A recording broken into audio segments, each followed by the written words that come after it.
In the last few years, the lobbying industry has become a formidable force in global politics. The FT has done a very interesting article about this in this morning's paper, and it doesn't specify the issue of bin Salman, MBS, but Casey Michael otherwise is writing a superb piece. This focus particularly around Washington D.C., where foreign interests have increasingly sought to influence the United States. Lobbying, once considered a tool for domestic advocacy, has now evolved into a multi-billion dollar global industry. And this industry has proven particularly attractive to autocratic regimes seeking to sanitize their image, secure their interest in diplomatic societies, and the rise of lobbying, its expansive growth, the complex interplay between money, power, influence. It's all there in the career of Mohammed bin Salman, MBS, Crown Prince of Saudi Arabia. The lobbying industry has grown exponentially in recent years, and in the United States alone, foreign entities have spent over $5 billion on lobbying efforts since 2016, with countries like China, Saudi Arabia, the UAE leading the charge. The surge is largely due to the legal frameworks like the Foreign Agents Registration Act, the FARA, which, while intended to promote transparency, also inadvertently facilitates the formalization and the growth of this industry. And the FARA requires lobbyists working on behalf of foreign entities to disclose their activities, allowing public scrutiny of their working, of their efforts. But the effectiveness of this transparency is questionable when juxtaposed against the sheer volume of money flowing into lobbying firms, which often blurs the line between legal advocacy and unethical influence, which brings us to Mohammed bin Salman. He provides a salient example of how lobbying can be used by authoritarian regimes to shape their global image. And MBS has spent millions on lobbying efforts in the US and the UK to portray himself as a reformer, as a modernizer of Saudi Arabia, allowing women to drive.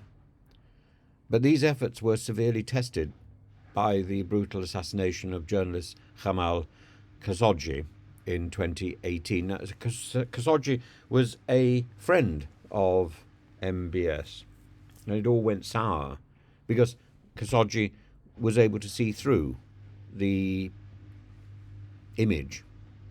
The murder, which was widely believed to have been ordered by MBS, led to international condemnation, and it posed a significant threat to his carefully cultivated image. But despite that affair, despite the death in the Saudi embassy in Istanbul on foreign territory, MBS's lobbying efforts have proven resilient. Through substantial financial investments and huge amounts of money, Saudi Arabia has managed to maintain its ties with key US political figures, UK political figures, illustrating the power of money in overcoming even the most severe reputational crises. The effectiveness of MBS's lobbying is evident in the continued US arms sales to Saudi Arabia, the ongoing strategic partnership between the two countries, the power of the photograph of MBS shaking hands with the Archbishop of Canterbury. The case of MBS brings to light the concept of charisma, as defined by sociologist Max Weber. And I've talked about this on many an occasion, and people still say, oh, I don't believe he's charismatic. Well, you've got to look at the word.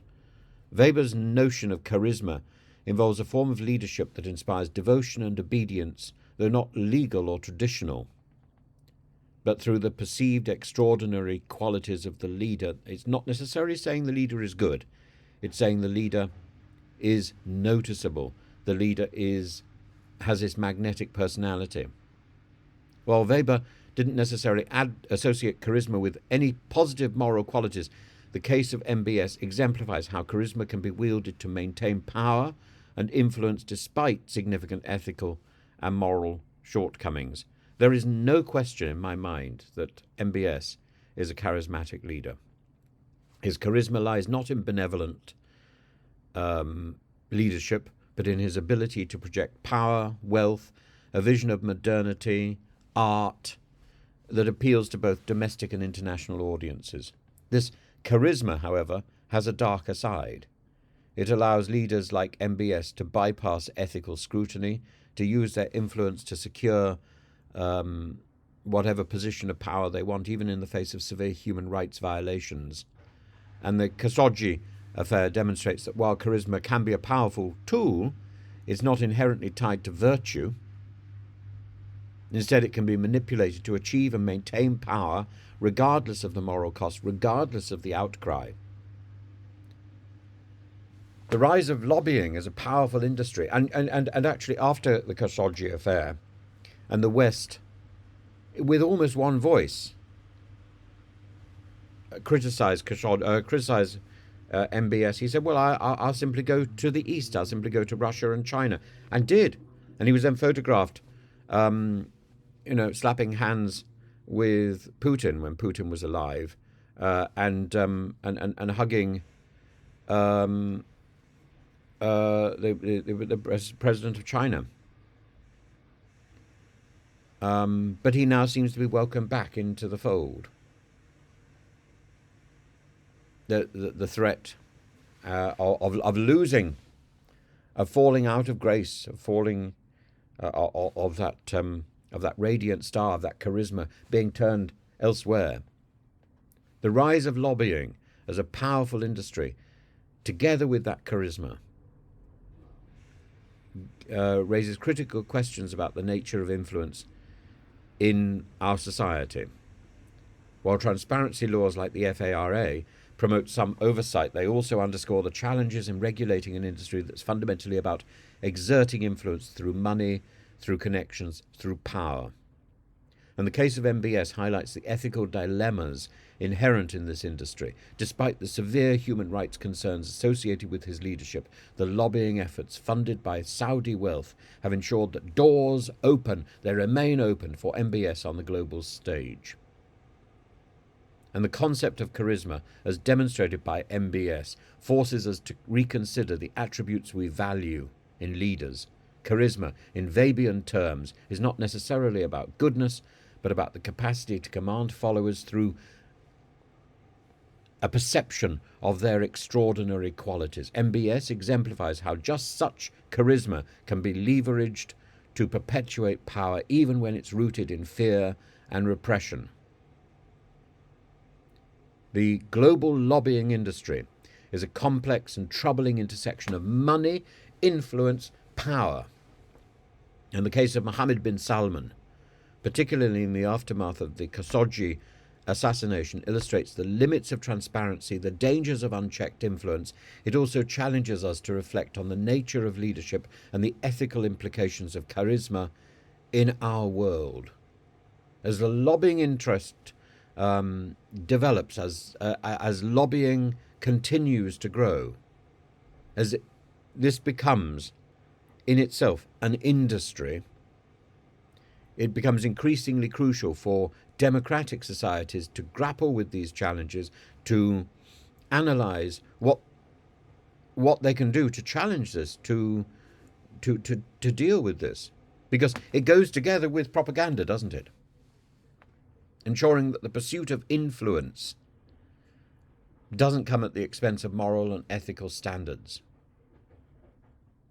As the UK considers its own version of FARA, of FARA, it must take into account these broader implications. The implementation of transparency must be swift, robust, and ensure that the lobbying industry doesn't further erode the integrity of democratic institutions.